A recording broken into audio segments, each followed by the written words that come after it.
anytime something like this happens, it creates a volatility that creates an opportunity. And that's a key word, volatility. Volatility. I don't know what that word means, honestly. It's just like, it means things are fluctuating. Fluctuating, yeah. Unpredictability, exactly. And people who trade stocks know that volatility creates opportunities in the market. People who just kind of have their retirement stuff in stocks hate volatility because they don't like the unpredictableness. They want their stuff to just kind of take the smooth, easy road up. But they're already established. They've got the savings in there. They're like the first waivers. They've got their stuff. Sub numbers are fine. Exactly. Just leave it alone. Just keep it trending up little by little. Don't say anything crazy that knocks off 200,000 subscribers overnight and you'll be fine. Well, that's not the game that we're playing. That's the game that they have the privilege to play. Let's play that volatility game. Let's take advantage of these opportunities when they come up. And when these other guys get frustrated and fall off, well, who's going to be there to take on those viewers? The people who see this as an opportunity. And it does come down to a discipline of, I'm going to treat this more like a business and less like just like, oh, I'm on here to hopefully be the most popular kid in town.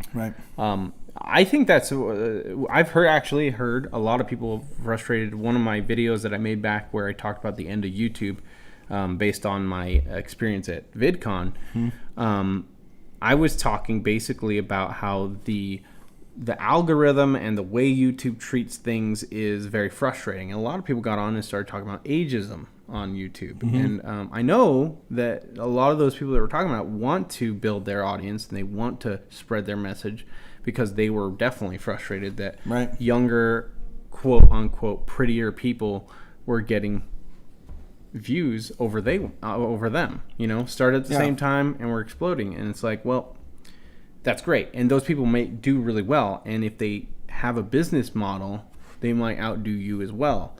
But if you have a business model and you treat this more like, okay, a strategy and, okay, here's my goals, here's my accomplishments that I want to make, you're set up better than they are. They might get that spike, but they're going to grow old.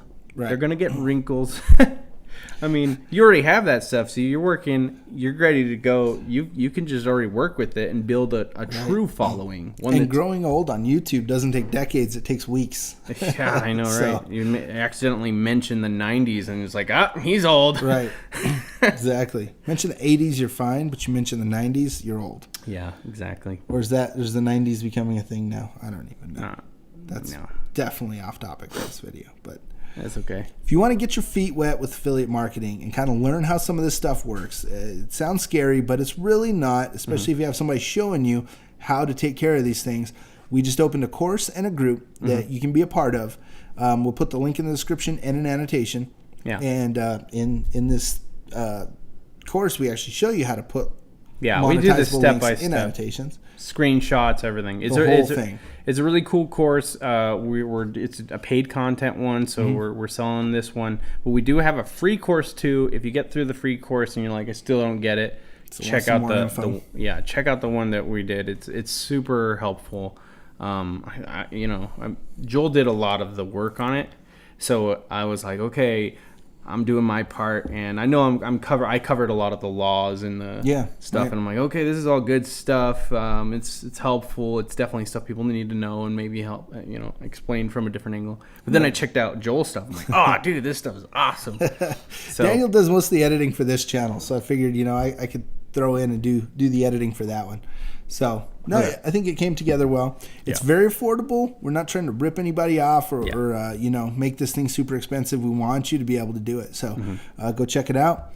We're running it at a reduced price for a limited time as an initial launch. So don't wait, or else it's gonna double in price. It's going to double. Well, the reason why it's going to double is because we're going to keep adding to it. Right now, we also are going to shut it off at a certain point because we want to make sure that, we don't want 100 people to get it and then be like, oh, there were some issues, and then 80 people are like, we don't have patience for you. So we're going to cut it off, make sure we can work with you guys. Yeah, exactly. And provide as much value as possible. We don't sell things lightly. We're like, okay, we're going to sell this to you and just hope you bought it, so good luck. Right. We want to make sure it's as valuable as we put a price tag on it. Yeah, definitely. So we have a Facebook group for it too. And that's going to allow you to ask us questions and us to interface with you. And we want to see you guys succeed at this. And that's why we're limiting the amount of time we're going to keep it open for.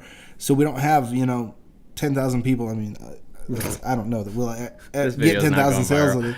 But, just so it doesn't get so much that we can't, have that one-on-one help with people and help them actually make money.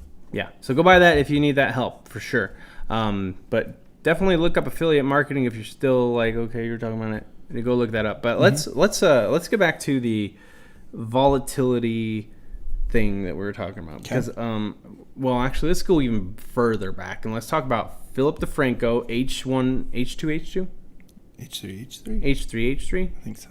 That guy, he's got such a funny face. I love his thumbnails more than his videos. And then the Turks, the Young Turks. Right. Have you heard about the Young Turks and all them issues? Have you looked at those videos? They got demonetized on a bunch of stuff, right? Right. So, oddly enough, H3H3, which is a pretty vulgar, they cuss way more than the Young Turks, that's for sure. He's just like, he's crude. He's straight to the point guy. None of his videos, according to him, got demonetized as of last week. And he was saying that he actually saw his videos getting demonetized way earlier. Months ago? Yeah, no, years ago. A year ago. Last year, he was online, and he was looking at all his videos and how they were performing on Adsence, and he saw one that had the word, like, drugs or nudes or something in it. And he's like, why is this video not performing? So he contacted YouTube, because he didn't associate it with those tag words. But he contacted YouTube, and they said, it's because of your tag words. Advertisers don't want to associate with that, so they're not putting their ads on your video. Right. So it's actually kind of outside of YouTube's thing, because I think we didn't do that. We'll come back from the break, and we're going to actually check that out and make sure. Yeah, we're having a break. This is our first time. Check it out. I don't know what we're going to put in the break. Maybe a picture of Joel's shirt that you can buy. But we're going to talk more about tag words and ads and how they affect things.